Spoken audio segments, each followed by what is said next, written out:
നമസ്കാരം സുഹൃത്തുക്കളെ, welcome to my talk show. ഇത് വാരാന്ത്യമായിരിക്കുന്നു. ഏകദേശം 7 ദിവസം 8 ദിവസമായി ഇസ്രായേൽ ഇറാൻ യുദ്ധം ആരംഭിച്ചിട്ട്. രണ്ട് പ്രധാനപ്പെട്ട ചോദ്യങ്ങൾ ഏകദേശം 7 ദിവസമായപ്പോൾ ഉയർന്നു വന്നിരിക്കുകയാണ്. എൻ്റെ കുറെ സുഹൃത്തുക്കൾ എനിക്ക് മെസ്സേജ് അയച്ചു ചോദിച്ചു, എന്തുകൊണ്ട് ഈ അമേരിക്ക 2 ആഴ്ച എന്ന് പറഞ്ഞിരിക്കുന്നു. ട്രംപ് പറഞ്ഞിരിക്കുകയാണ്, ഐ നീഡ് 2 വീക്സ്, എനിക്ക് 2 ആഴ്ച സമയം തരൂ, ഞാൻ നോക്കട്ടെ അടിക്കുമോ വേണ്ടയോ എന്ന്. രണ്ടാമത്തെ ചോദ്യം എന്ന് പറയുന്നത്, ഈ 2 ആഴ്ച കൊണ്ട് ഇസ്രായേലിന്റെ ഈ പറയുന്ന ഇന്റർസെപ്റ്റ് മിസൈൽസ്, അതായത് ഈ അയൺ ഡോം അല്ലെങ്കിൽ ആരോ 2 ആരോ 3 ഡേവിഡ് സ്ലിംഗ്, ഇതിനൊക്കെ ഈ പറയുന്ന ഇൻകമിംഗ് ബലിസ്റ്റിക് മിസൈൽസുകൾ തകർക്കണമെങ്കിൽ ഇന്റർസെപ്റ്റ് മിസൈൽസ് വേണം. അത് ഒരു ബലിസ്റ്റിക് മിസൈലിന് ഏകദേശം 10-12 ബലിസ്റ്റിക് ഇന്റർസെപ്റ്റ് മിസൈൽസ് അയച്ചാൽ മാത്രമേ തകർക്കാൻ സാധിക്കൂ. 1:12. ഒരെണ്ണം അയച്ചാൽ 12 ഇവിടുന്ന് അയക്കണം ഇസ്രായേലിന്റെ ശേഖരം ഈ പറയുന്ന 2 ആഴ്ച കൊണ്ട് തീരുമോ? തീർന്നാൽ ഇസ്രായേൽ ഈ പറയുന്ന അവരുടെ ആകാശം കംപ്ലീറ്റ്ലി തുറന്നിട്ട് കൊടുത്ത് ബാലിസ്റ്റിക് മിസൈൽസ് വന്നോട്ടെ എന്നും കരുതുമോ? എന്താണ് യഥാർത്ഥം നടക്കാൻ പോകുന്നത്? ഈ 2 ആഴ്ച ഇസ്രായേൽ എന്താണ് ചെയ്യാൻ പോകുന്നത്? ട്രംപ് എന്ത് ചെയ്യാൻ പോകുന്നു? എന്തുകൊണ്ട് 2 ആഴ്ച?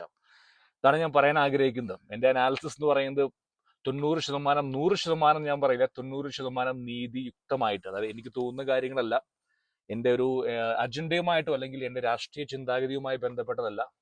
ഇത് ഞാൻ പഠിച്ചു അല്ലെങ്കിൽ ഞാൻ വിശ്വസിക്കുന്ന, അതായത് യഥാർത്ഥമായി വിശ്വാസയോഗ്യമായ ഏരിയയെന്ന് കണ്ടെത്തി ഞാൻ പറയുന്ന കാര്യങ്ങൾ മാത്രമാണ്. എനിക്കൊരു സംഘടനയായി യാതൊരു ബന്ധവുമില്ല. എൻ്റെ ആഗ്രഹം എന്ന് പറയുന്നത് മധ്യപൂർവേഷ്യയിൽ ശാന്തി വേണം.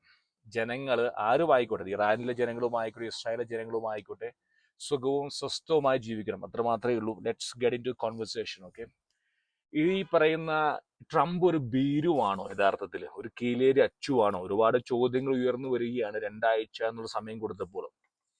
എനിക്ക് മനസ്സിലാക്കുന്നത് ഈ പറയുന്ന സാഗർ ഇലിയാസ് ജാക്കിയുടെ ഡയലോഗാണ്. സാഗർ എന്നെ മിത്രത്തെ നിനക്ക് അറിയുള്ളൂ, ജാക്കി എന്നുള്ള ശത്രുവിനെ അറിയില്ല എന്നുള്ള മോഹൻലാലിന്റെ പഞ്ച് ഡയലോഗ്. കുറച്ച് വർഷങ്ങൾക്ക് പുറകിലേക്ക് പോവാണ് നമ്മൾ. സുലൈമാനി ബാഗ്ദാദി എന്ന് പറയുന്ന ഏറ്റവും ഇറാന്റെ വലങ്കയും ഇടങ്കയുമായുള്ള രണ്ടുപേരെയാണ് ട്രംപിന്റെ ആദ്യ കാലഘട്ടത്തിൽ ട്രംപ് എടുത്തു കളഞ്ഞത്. അതിൽ സുലൈമാനിയുടെ വധം അല്ലെങ്കിൽ അവന്റെ ഈ സുലൈമാനിയുടെ ഈ പറയുന്ന വധത്തോടുള്ള പക എന്നും ഇറാനുണ്ട് അമേരിക്കയോടല്ല, സ്പെസിഫിക്കലി ട്രംപിനോട്. ഇന്നും അയത്തുള്ള ഖമേനിയുടെ ഫേസ്ബുക്ക് അക്കൗണ്ടിൽ കിടക്കുന്നുണ്ടോ എന്ന് പറയുന്നു, ട്രംപിനെ ഞങ്ങൾ ഇല്ലാതാക്കും. എന്തിന്? സുലൈമാനെ വധിച്ചത് കൊണ്ട്.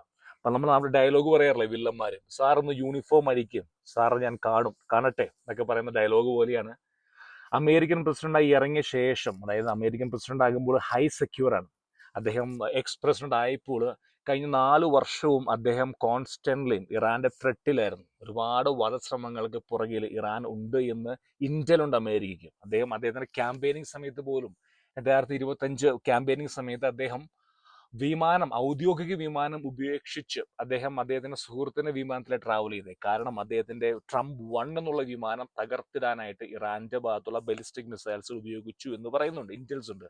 അമേരിക്കയുടെ അകത്ത് തന്നെ അവർക്ക് ചില സ്ലീപ്പർ സെൽ ഏജൻസ് ഉണ്ട്. ടേക്ക് ഓഫ് ലാൻഡിങ് ചെയ്യുന്ന സമയത്ത് ട്രംപ് 1 ടാർഗറ്റ് ചെയ്യുമെന്നുള്ള FBI അല്ലെങ്കിൽ CIA ഇന്റൽ ഉണ്ടായിരുന്നു. So thing is that Trump എന്നുള്ള വ്യക്തി കോൺസ്റ്റന്റ്ലി ഒരു ഭീരുവല്ല.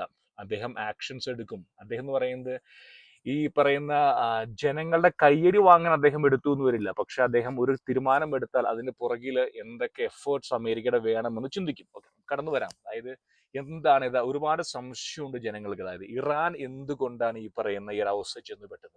നിങ്ങൾ ചിന്തിക്കുക സുഹൃത്തുക്കളെ. അതായത് ഈ പറയുന്ന ഇറാൻ എന്ന് പറയുന്നത് മറ്റുള്ള രാജ്യങ്ങളെ പോലെ, ഖത്തർ ആയാലും സൗദി ആയാലും കുവൈറ്റ് ആയപ്പോലും എല്ലാം ആയപ്പോലും എന്താ പറയുന്ന, അവർക്ക് വളരെ സുഖകരം സന്തോഷകരമായി ജീവിക്കാൻ സാധിക്കും. പക്ഷെ അവരുടെ ആഗ്രഹം എന്താണ്?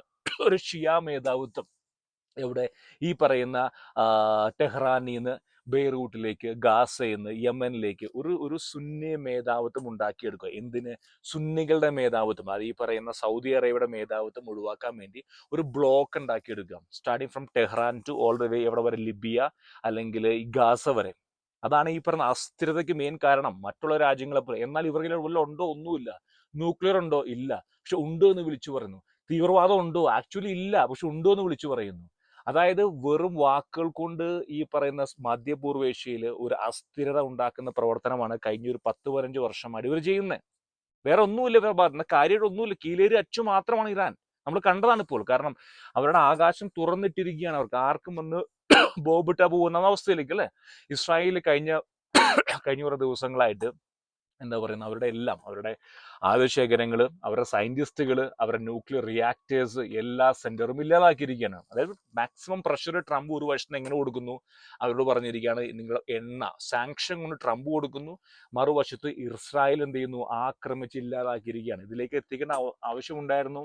തീർച്ചയായിട്ടും ഇല്ല.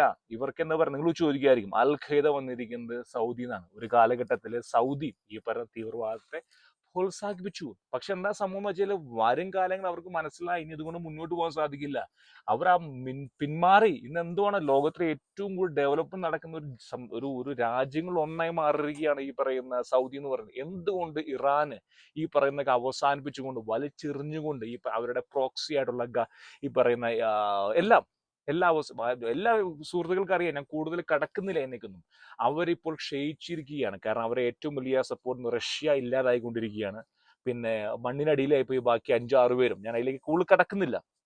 അപ്പോൾ കഴിഞ്ഞ 2 ആഴ്ച കൊണ്ട് നടന്ന സംഭവം എന്ന് പറയുന്നത് Israel maximum pressure, maximum F-35 കൊണ്ട് ഡാമേജ് വരുത്തി കഴിഞ്ഞു. ഓക്കെ, ട്രംപ് ആണെങ്കിൽ സാങ്ഷൻ കൊണ്ട്, അതായത് നിങ്ങൾക്ക് ഓയിൽ വിൽക്കാൻ പറ്റില്ല എന്നുള്ള സാങ്ഷൻ കൊണ്ട് പകുതി വിലയ്ക്കാണ് ചൈനയ്ക്ക് കരിഞ്ചന്തയിൽ വിൽക്കുകയാണ് അവർ. അതിൽ പകുതി വില കിട്ടുന്ന പണം പോലും കിട്ടുന്നത് യെൻ കൊണ്ടാണ് കിട്ടുന്നത്. ഈ പറയുന്ന അവർക്ക് ഡോളർ അല്ല കിട്ടുന്നത്, ചൈനീസ് പണം മാത്രം. ചൈന ട്രാപ്പാണ്. അതായത് പകുതി വിലയ്ക്ക് എണ്ണ വെക്കുന്നു, പകുതി വിലയ്ക്ക് വെക്കുന്ന പണമാണെങ്കിൽ യൂറോയും ഡോളറല്ല യെൻ തരുന്നു. അപ്പൊ അതുകൊണ്ട് അവരെന്ത് ചെയ്യുന്നു, ചൈന സാധനങ്ങൾ വാങ്ങണം.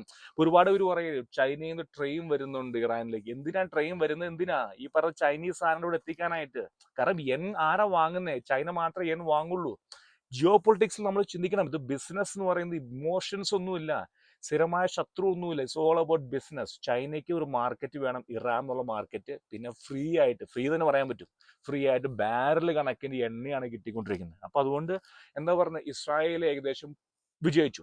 ഇനി അമേരിക്കൻ റോൾ എന്ന് പറയുന്നത് ഫെർഡോ എന്ന് പറയുന്ന ഈ പറഞ്ഞ സെന്ററിൽ ആക്രമിക്കാനായിട്ട് ഈ പറയുന്ന B2 ബോംബർ, അതായത് നമ്മൾ പറയില്ലേ ഈ പറയുന്ന ബങ്കർ ബേസ്റ്റിംഗ് ബോംബർ, 3000 പൗണ്ട് ബോംബിന്റെ ഒരു ആവശ്യം മാത്രമേ അമേരിക്കയുള്ളൂ. അമേരിക്കയുടെ ഇൻവോൾവ്മെന്റ് അവിടെ മാത്രമാണ്. ട്രംപ് ചോദിച്ചു എന്താണ് ഞങ്ങളുടെ ആവശ്യം.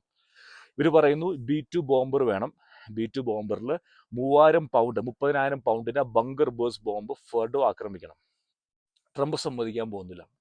ട്രംപിന്റെ കരങ്ങള് ഈ പറയുന്ന പശ്ചിമേഷ്യൻ യുദ്ധത്തിലേക്ക് ഇറക്കാൻ താല്പര്യമില്ല. ലോജിസ്റ്റിക്സ് ആയിട്ട് സപ്പോർട്ട് കൊടുക്കാം. അതായത് ഈ പറയുന്ന അയൺ ഡോമിന് സപ്പോർട്ട് ചെയ്യാം, വാക്കുകൾ കൊണ്ട് സപ്പോർട്ട് ചെയ്യാം, സാങ്ഷൻസ് കൊടുക്കാം, വെല്ലുവിളിക്കാം. അതായത് അതിലപ്പുറം ഒരു അമേരിക്കൻ സോൾജറോ അമേരിക്കൻ വിമാനമോ ഇറാന്റെ സ്പേസിലേക്ക് അടക്കാൻ ട്രംപ് ആഗ്രഹിക്കുന്നില്ല. ഒരുപാട് ചോദ്യങ്ങൾക്ക് ട്രംപ് മറുപടി പറയേണ്ടി വരും. പ്രധാനപ്പെട്ട ചോദ്യം എന്ന് പറയുന്നത് അദ്ദേഹത്തിന്റെ പാർട്ടിക്കകത്ത് തന്നെ എന്തിനു പോയി, അതിന് ആവശ്യകത ഉണ്ടായിരുന്നോ? രണ്ടാമത് പറഞ്ഞത് ഇൻഫ്ലേഷൻ. അതായത് അമേരിക്ക ഇറങ്ങിക്കഴിഞ്ഞാൽ പിന്നെ ഒരുപക്ഷെ ചൈന ഇറങ്ങും, ഒരുപക്ഷെ ഇറാൻ ഇറങ്ങും, ഒരുപക്ഷെ റഷ്യ ഇറങ്ങും, നോർത്ത് കൊറിയ ഇറങ്ങും. അതൊരു ആക്സസ് ആയി മാറും. അമേരിക്ക ഇതിലേക്ക് താല്പര്യമില്ല. ഇതൊരു ഇറാൻ ഇസ്രായേൽ യുദ്ധമാക്കി മാറ്റി തീർത്ത് ഒഴിവാക്കാൻ ട്രംപ് ആഗ്രഹിക്കുകയാണ്. അപ്പൊ നമ്മൾ ചിന്തിക്കണം, എന്താ പറയുന്നത്, ഇസ്രായേലിനെ കൊണ്ട് സാധിക്കുമോ? സാധിക്കും. കാരണം 99% ഇസ്രായേൽ അച്ചീവ് ചെയ്തു. ഇനി ആകെ ബാക്കിയുള്ള ഫോട്ടോ മാത്രമേ ഉള്ളൂ. അവരുടെ സയന്റിസ്റ്റുകൾ ഇല്ലാതാക്കി, അവരുടെ എയർ ഡിഫൻസ് ഇല്ലാതാക്കി, അവരുടെ എയർഫോഴ്സ് ഇല്ലാതാക്കി, അവരുടെ ടോപ്പ് ലെവൽ ജനറൽമാരില്ലാണ്ടാക്കി, സെൻട്രൽ കമാൻഡ് ഇല്ല എന്ന്. അവരുടെ ഖമേനി അവിടെ ഒളിച്ചിരിക്കുകയാണ് എവിടെയോ. അത് ചുരുക്കം പറഞ്ഞാൽ 98% ഇറാനെ ഇല്ലാതാക്കി കളഞ്ഞിരിക്കുകയാണ്. അപ്പോൾ ട്രംപിന്റെ വളരെ വ്യക്തമായൊരു ചോദ്യം ചോദിക്കുകയാണ്. അതായത് നിങ്ങൾക്ക് എന്തിന് ഞങ്ങൾ വേണം? ഈ B2 ബോംബറാണ് അവരുടെ പ്രശ്നം എന്ന് പറയുന്നത്. B2 ബോംബർ വന്നു കഴിഞ്ഞാൽ അമേരിക്ക വരും, അമേരിക്ക വരുത്തണം. ട്രംപ് സമ്മതിക്കില്ല. ട്രംപ് നോക്കുന്നത് കോസ്റ്റ് ടു കോസ്റ്റ് ബേസിസ്. അമേരിക്കയുടെ ചെലവ് എത്രയും, പണം കൊണ്ട് മാത്രമല്ല ഇൻ ഫ്യൂച്ചർ എന്ത് വരും. അതൊരു വളരെ ഭീമമായിട്ടുള്ള സംഖ്യയാണ് അമേരിക്ക ഇറങ്ങി കഴിഞ്ഞാൽ. ഞാൻ പറഞ്ഞല്ലോ, പല രാജ്യങ്ങൾ വരുന്നതായിരിക്കും. അമേരിക്കൻ ഇക്കോണമി തകരും. കാരണം എണ്ണവില കുതിച്ചു വരും. എണ്ണവില കുതിച്ചു ഉയർന്നു കഴിഞ്ഞാൽ പിന്നെ ഈ പറയുന്ന കഥയൊന്നും ആയിരിക്കില്ല. ലോകം മുഴുവൻ എന്താ പറയുന്ന പിച്ച ചട്ടിയിലാവും.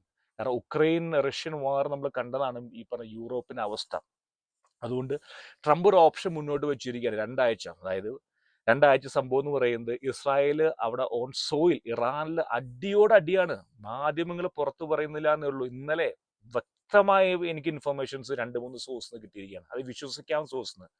ഫർസാൻ എന്ന് പറയുന്ന മേഖല ഇറാന്റെ ന്യൂക്ലിയർ ഫ്യൂഷൻ സെന്റർ അല്ല, ബോംബ് ഉണ്ടാക്കുന്ന ഡിറ്റൊനേഷൻ. അത് ബോംബ് മാത്രം ഉണ്ടാക്കി എന്ത് ചെയ്യാനാ? ഡിറ്റൊനേഷൻ വേണ്ടേ?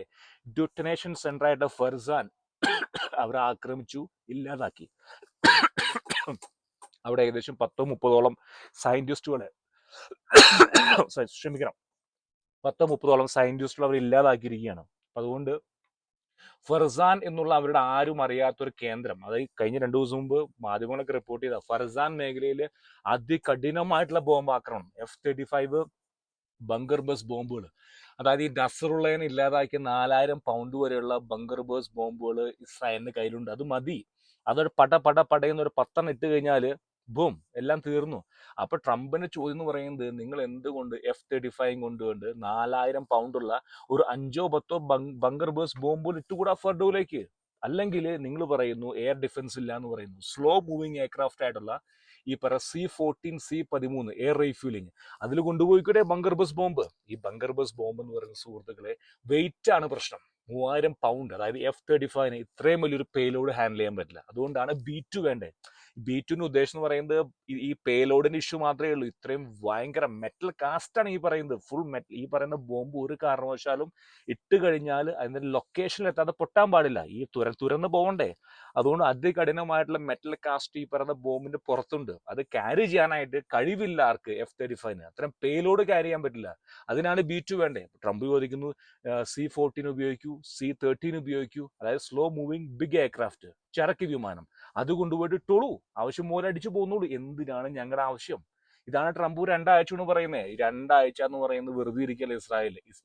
ഇന്നത്തെ ന്യൂസ് വന്നിരിക്കുന്നത്, ഡ്രോണുകൾ ഉണ്ടാക്കുകയാണ് ഇറാനിൽ ഇസ്രായേല്. ചിന്തിക്കാൻ പറ്റുമോ നിങ്ങൾക്ക്? ഡ്രോൺസ് ലിറ്ററലി അതായത് ഈ പറയുന്ന ഇസ്രായേലിന്റെ കമാൻഡോസ് ഡ്രോൺസ് ഉണ്ടാക്കുന്ന എവിടെ? ഇറാനകത്ത്. അതിന്റെ വീഡിയോസ് ഇറാനെ പുറത്തുവിട്ടിരിക്കുന്നത്. ചിന്തിച്ചു നോക്കണം. അത്രയധികം ഇന്റലാണ് മൊസാദ്. ഇവിടെ ഏറ്റവും പ്രധാനപ്പെട്ട ചോദ്യം എന്ന് പറയുന്നത്, ഇറാനെ ഇങ്ങനെ വിടാൻ പറ്റും ഈ ഒരു അവസ്ഥയിൽ? ഫോഡോയും പിന്നെ ഫൈസാനും പിന്നെ ഈ പറയുന്ന നഥാനസും ഒക്കെ ഇങ്ങനെ വിടാൻ സാധിക്കുമോ? ഇല്ല എന്നുള്ളത് നമുക്ക് പറയാൻ സാധിക്കും. കാരണം ഈ ഒരു അവസ്ഥയിൽ അമേരിക്ക പിന്മാറിയാൽ ഇറാൻ പറയും, കണ്ടില്ലേ, ഞങ്ങൾ തോറ്റു പിന്മാറി. 90% വർക്കും ഇസ്രായേൽ കഴിഞ്ഞിരിക്കുകയാണ്. ഇനി 10% മാത്രമേ ബാക്കിയുള്ളൂ. അത് തീർത്താലേ ഒരു പക്ഷെ പശ്ചിമേഷ്യയില് സമാധാനം വരൂ.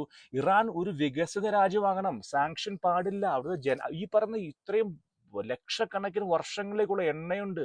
ഇവര് ഏറ്റവും ലോകത്തിലെ സമ്പന്നമായിട്ടുള്ള രാജ്യമാകേണ്ട ഒരു രാജ്യമാണ് ഇറാൻ എന്ന് പറയുന്ന സുഹൃത്ത്. നിങ്ങൾക്ക് അറിയില്ല. അത് ഞാൻ വർഗീയത പറയല്ല. ഇത്രയും സമ്പന്നമായ രാജ്യമാകേണ്ട ഇറാൻ ഈ അവസ്ഥയിലേക്ക് വന്നത് വെറും വെല്ലുവിളികൾ കൊണ്ട് മാത്രമാണ്.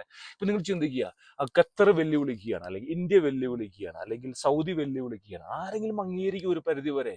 ഒരു പരിധിക്കുമ്പോൾ ആരും അംഗീകരിക്കില്ല. അപ്പൊ നിങ്ങളുടെ ഒരു അയൽക്കാരൻ നിങ്ങൾ എന്നും വെല്ലുവിളിച്ചുകൊണ്ടിരിക്കുക. എന്നാൽ അവൻ്റെ ഒല്ലം ഉണ്ടോ? ഒന്നുമില്ല. ഒരു ദിവസം നിങ്ങൾ പറയും ഇവനങ്ങ് തീർത്തേക്കാം. ഇതാണ് സംഭവിക്കുന്നത് ഇവിടെ. വേറെ ഒന്നുമില്ല. വേറെ ഇതെന്ന് പറയുന്നത് ട്രംപ് 2 ആഴ്ച കൊണ്ട് ട്രംപ് ഈ ഓപ്ഷൻസ് തേടുകയാണ്. പക്ഷെ ഇസ്രായേൽ എന്താ പറയുന്ന അവിടെ അടിച്ചുകൊണ്ടിരിക്കുകയാണ്. ചിന്തിക്കൊന്നും വേണം ഇസ്രായേൽ 2 ആഴ്ച ട്രംപിന് വെയിറ്റ് ചെയ്യുക. അല്ല, ട്രംപ് പറഞ്ഞിട്ടുണ്ട് സപ്പോർട്ട് തരാം, പക്ഷെ ലാസ്റ്റ് മാത്രം. അടിച്ചുകൊണ്ടിരിക്കുകയാണ് അവിടെ.